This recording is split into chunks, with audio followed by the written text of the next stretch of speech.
Hello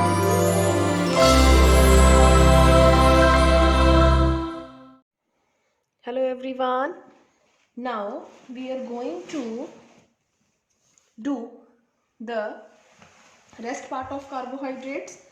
Okay, and in this we start with configuration of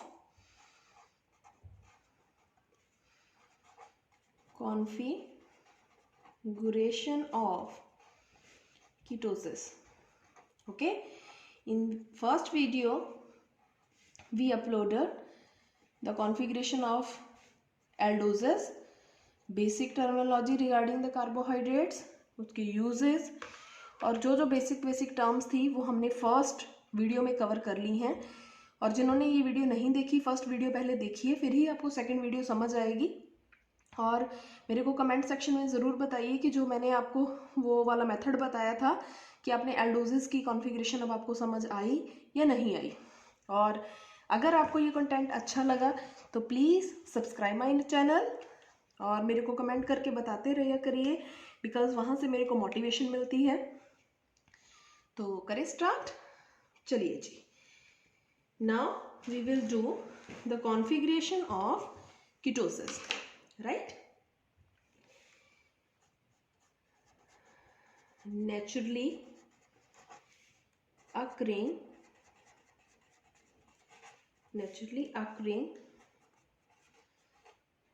ketosis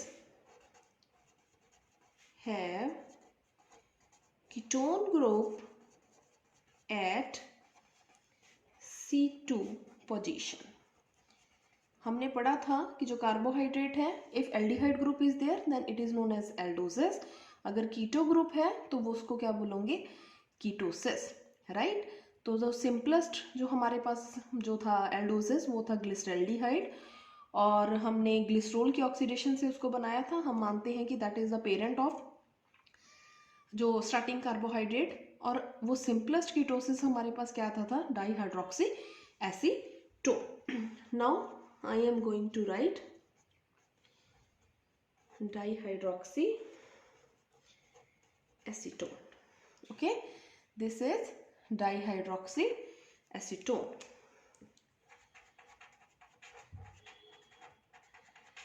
Okay, now what we have to do, पिछली में हमने क्या किया था, हम सेम फॉर्मूला उतारते हैं, राइट। यहाँ पे आपने CO तक सेम उतार लेना है। एक लाइन इंक्रीज करने के लिए कार्बन ऐड कर दो। सबसे पहले वैसे ही you have to add OH on the right side. Okay, तो ये जो बना है उसका नेम क्या है हमारे पास, D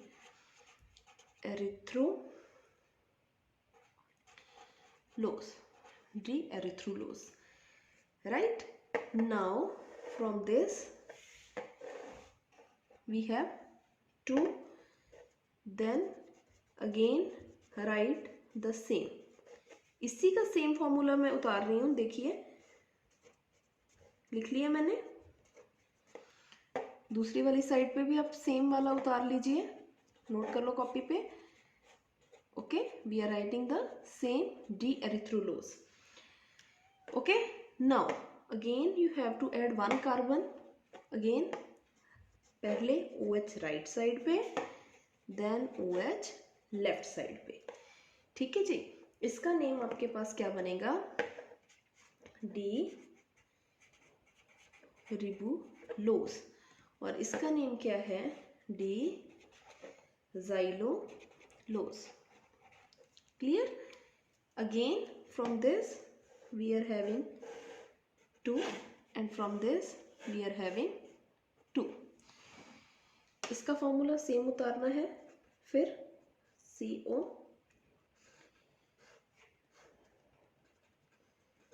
okay, and same from this side.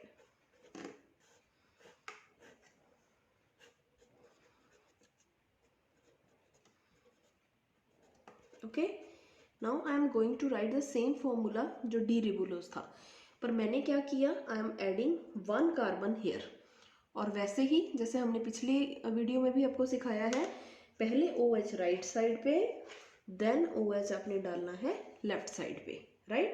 तो इसका नेम क्या है, D साइकोज, and its name is D-fructose.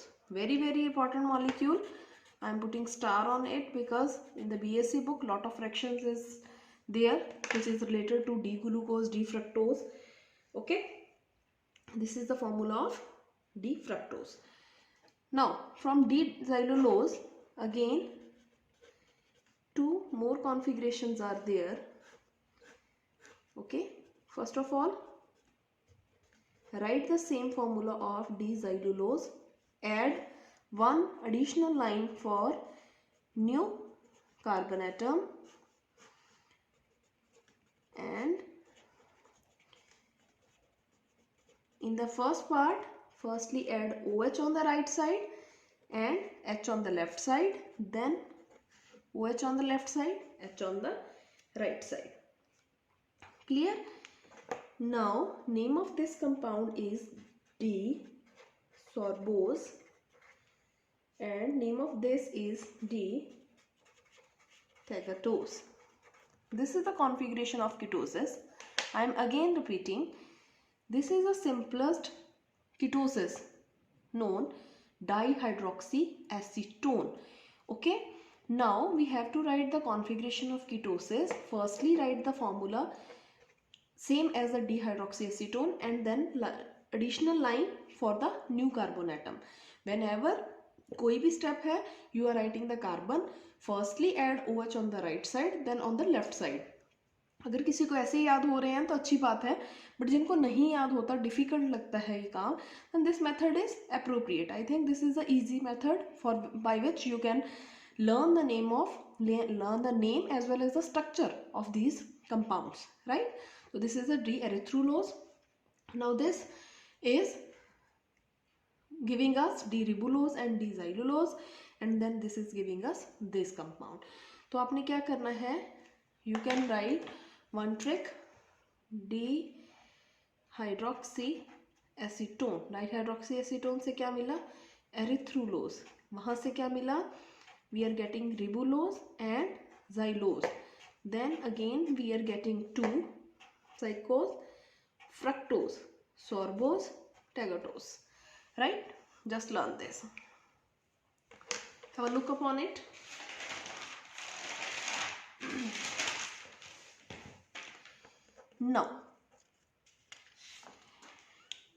Now we did the configuration of aldoses, configuration of ketosis. Now one very important thing which I am going to write, कि हमारे पास 3 molecules which are very very important for us, जिनकी हमने आगे reactions भी पढ़नी है, इनके formulas आपने अच्छे से याद करने हैं. You have to remember the formulas of these 3. Okay, then we will do the reactions related to this molecule. Now second molecule, CH2OH, CO,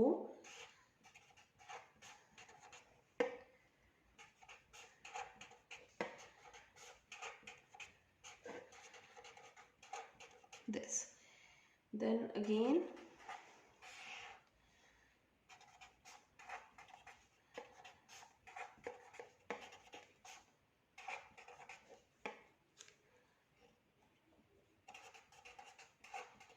okay.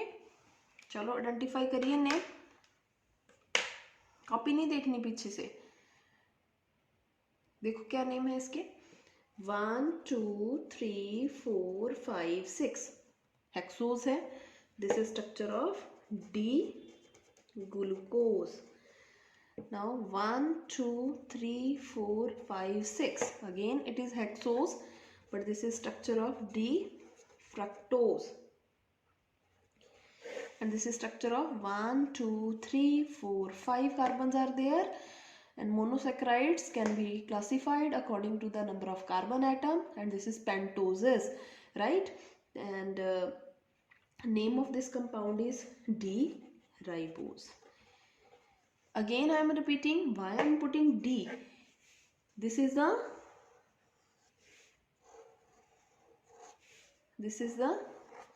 aldehyde group and this is the carbonyl group.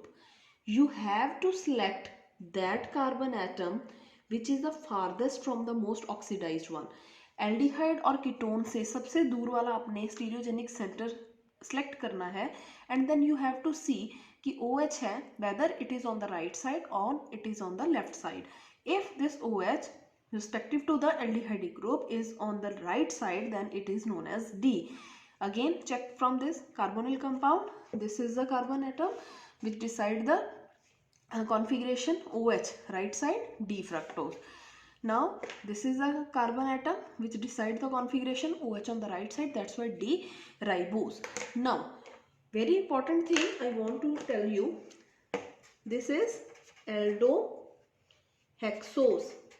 Okay, जो monosaccharide है can be ketosis or aldosis depending upon whether we are having aldehyde group or keto group.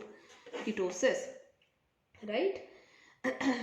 Or you can write ketohexose, and this is aldo because aldehyde group is there and number of carbon atom aldopentoses.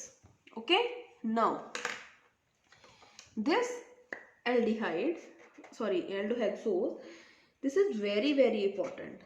इसका अच्छे से आपने तीनों का formula याद कर लेना है, ठीक है, रिमेंबर रखना है, इसको याद करना, टिप्स पे कर लेना है because these are very important और सारी आगे इसकी रिएक्शंस जो है हमारी चलती जाएंगी. Very very important for plants as well as human being because we are taking glucose for the energy from the diet. ठीक है, अगर कोई बंदे को एनर्जी नहीं है, किसी में बहुत लो फील कर रहा है, तो हम ग्लूकोज क्या करते हैं, ग्लूकोज पी लेते हैं जी. ठीक है, आप एक्सरसाइज करके ग्लूकोज पी लो पानी में सोल्यूशन बना के because it provides energy.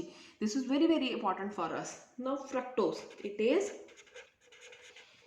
Sweetest among all the sugars and D-ribose which is aldopentoses. It is basis of nucleic acids or used in RNA, right? ठीक है, एक चीज और यहाँ पे मैं आपको बताऊंगी. These three are the basis of whole carbohydrate chapter जो आपका BSc में है. एक चीज आपने और याद रखनी है कि जो डीग्लिसरल्डिहाइड है that is a simplest sugar, simplest monosaccharide, right? Now very very important term epimerization. Epimerization और what are epimers, very very important part. Paper में इसका question most of the times पूछा जाता है, कोई कॉम्पिटिटिव है उसमें भी, राइट? और अगर थ्योरी का पेपर है आपका बीएससी का तब भी ये क्वेश्चन पूछा जाता है कि व्हाट आर एपिमर्स. नाउ क्या होते हैं जी epimer? See the compounds, definition हम बाद में लिखते हैं, पहले मैं आपको समझाती हूँ कि ये कैसे है. ठीक है, I am going to write CHO. आपने फिर गेस करना है कि ये मैं किसका स्ट्रक्चर लिख रही हूं. ठीक है,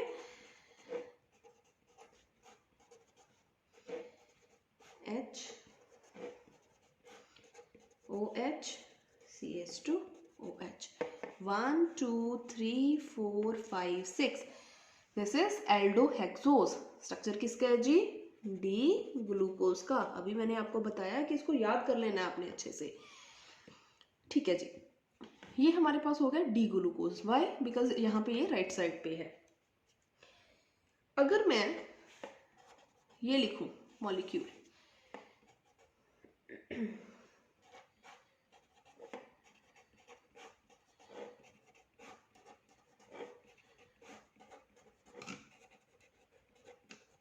दिस इज डी मैनोज. कल वाली वीडियो निकाल के देखना आप, कॉन्फ़िगरेशन आपने पढ़ी होंगी, कॉपी देखना अपनी. ठीक है, तो आप अगर यहाँ पे OH इधर आ जाता है तो this is the structure of D mannose. I am going to write one more structure hair.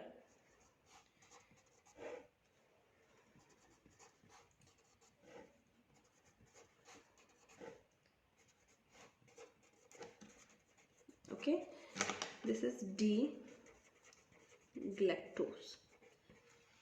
Now what is the difference? If you see clearly, all are aldohexose, ठीक है, 6 कार्बन है, एल्डिहाइड ग्रुप है, कोई change नहीं है. But what is the difference here? Difference के लिए आप स्ट्रक्चर दोबारा देखिए.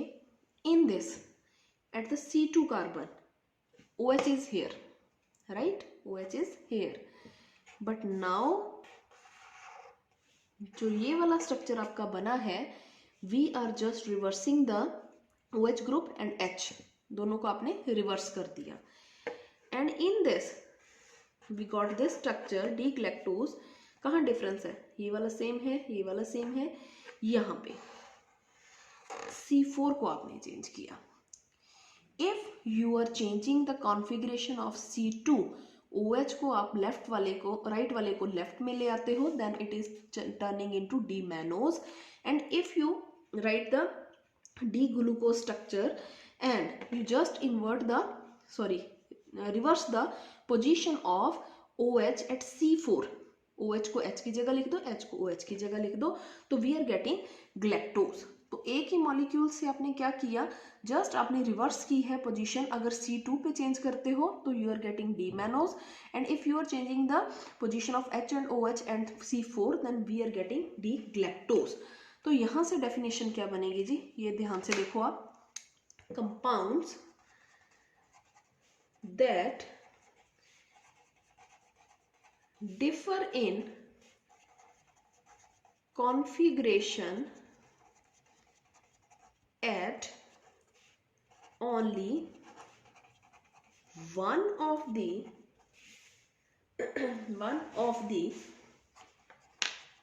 several asymmetric carbons are called as epimers. And जो एपीमर्स हैं यूजली क्या होंगे, हम क्या बोल सकते हैं, they are diastereomers. Why? Because molecular formula is same but we are just changing the position of H and OH at certain position. Clear? And this process is known as epimerization. Right? तो in the epimers क्या करते हैं हम, the compound which are differ in the configuration at only one carbon atom. same glucose का ही molecule है but we are just changing the configuration at this carbon. और यहाँ पे आओ तो same ही glucose का structure है but we are changing the configuration at only one carbon atom. That's why they are known as epimer and process is known as epimerization and they are diastereomers. okay? अगर हम इन दोनों को relate करें तो this is C2 epimers, okay, and this is C4 epimers. in the exam it can be asked what is the relationship between this and this, कौन से epimers हैं, तो this is C2 epimers and this is C4 epimer. now very very important thing जो अब आपने अच्छे से समझनी है, that is the cyclization of glucose. ठीक है, cyclization of glucose और cyclic structure of monosaccharide किसी का भी आपको दे सकते हैं. I am just taking the example of glucose. देखिए जी, जो डी ग्लूकोज है हमारा, right, D glucose. Now we are having 3 forms of it. बताऊंगी मैं आपको कैसे. We are having open chain structure जो हमने पीछे लिखा हुआ है, मैंने आपको हर बार जो बताया है वो वाला. It has alpha form also and it also has beta form. ठीक है, अल्फा फॉर्म को आप क्या बोलोगे, alpha D glucose, and this is known as beta D glucose, right. And both these forms are cyclic forms. Means जो glucose है it can exist in 2 form, cyclic form and open chain form, and cyclic form is again divided into alpha and beta form, right. Now these alpha and beta forms are having different physical properties, different physical properties, right? And if I'm talking about alpha D glucose, I'm writing in short, okay? You can make the full notes as you want. It is melting at 146 degrees centigrade melting point, and its melting point is nearly about 152 degrees centigrade, right? It has specific rotation of 112.2 and it has specific rotation of about 18.7, right? Now अब यहां से हमारे पास आ गया, ये तो हमने अभी तक पढ़ा था, और भाई ये चीज नई कहां से आ गई, क्या है ये? अब मैं आपको बताती हूँ कि ये कहां से आता है, कि ग्लूकोज क्यों साइक्लिक फॉर्म्स में एग्जिस्ट करते हैं, ठीक है? तो सबसे पहले देखिए, whenever we are having aldehyde group and we are having alcohol group, आपने पढ़ा होगा बहुत जगह, they react with one another and it is giving us hemiacetal. How? I am going to give the short direction here. Suppose we are having aldehyde group and alcohol group. This go here, this go here, this become negative charge. Negative है तो ये OH इसका ले लेगा, तो we are getting this molecule and this is known as hemiacetal. This is the reaction of aldehyde with ketone, alcohol, ठीक है? In the same way, अगर हम बात करें ग्लूकोज की, तो हमारे पास क्या स्ट्रक्चर है ग्लूकोज का? This is structure of glucose, right? You are having aldehyde group, you are having OH group. तो हमारे पास ये दोनों चीजें हैं, तो इट मीन्स ये क्या करेगा, रेक्ट करके एसिटल फॉर्म बनाएगा, हेमी एसिटल बनाएगा.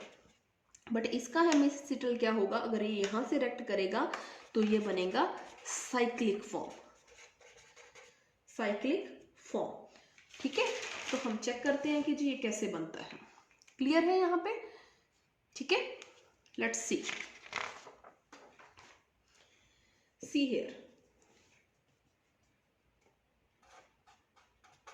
I am writing the formula of glucose again.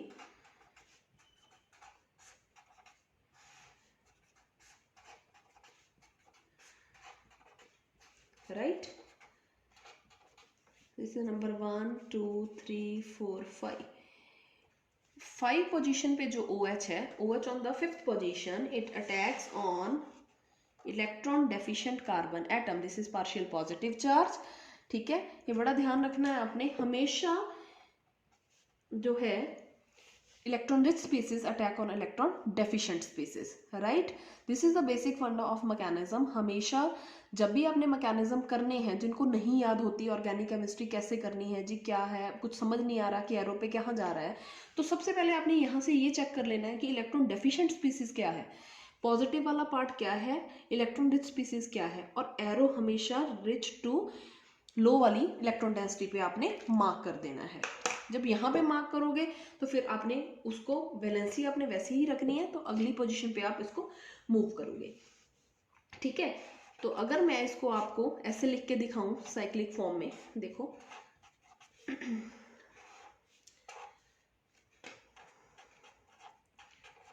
First carbon, second HOH, third पे क्या है OH H, then HOH and then CH2OH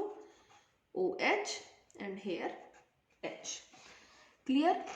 And I'm going to give the number 1, 2, 3, 4, 5. Clear?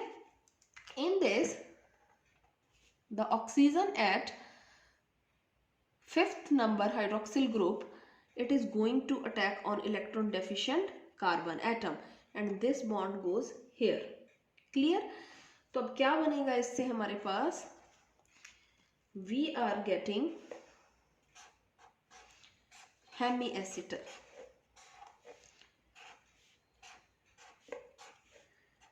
All things are same, no need to change anything here. यहाँ पे भी same है जी, यहाँ पे भी सेम है. Here we are getting HOH. Clear? And this is known as hemiacetal. क्या बोलोगे इसको? hemiacetal. Clear? Now यहाँ पे मैं इसको ऐसे भी लिख सकती हूँ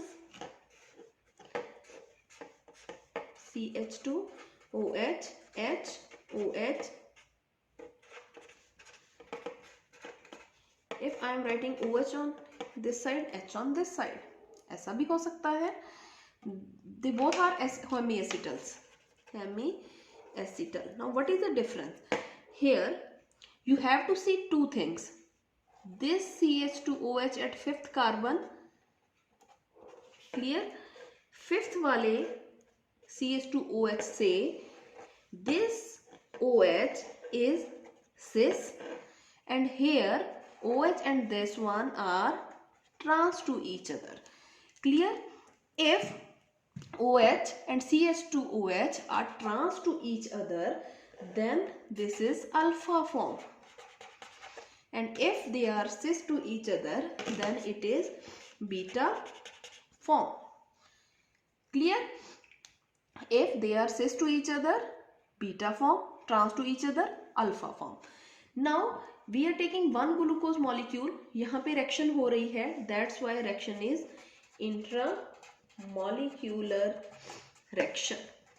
Within the one molecule, this reaction is happening. That's why this reaction is known as intramolecular reaction. And we are getting alpha and beta form. This alpha and beta form are known as anomer.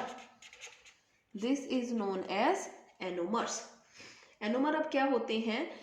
They are two sugars that differ in the configuration at only one carbon, that is the carbonyl carbon in the open chain form. Clear? ठीक है. अब मैं इसकी definition आपको बताती हूँ कि anomer होते क्या हैं. Anomers are, they are two sugars that differ in configuration only at carbon, that is carbonyl carbon. ये कार्बोनिल कार्बन था. यहाँ पे ही सिर्फ कॉन्फ़िगरेशन का चेंज आया है कि whether we are getting OH on the cis side or on the trans side. Right? In open chain form, right? They are known as anomers. Right? और अगर आप NO का फॉर्म देखो, NO को बोलते हैं uppermost. Uppermost in Greek language, right? तो uppermost carbon is carbonyl carbon, right? So it means with the intermolecular reaction of D-glucose, we are getting two forms, that is alpha form and beta form.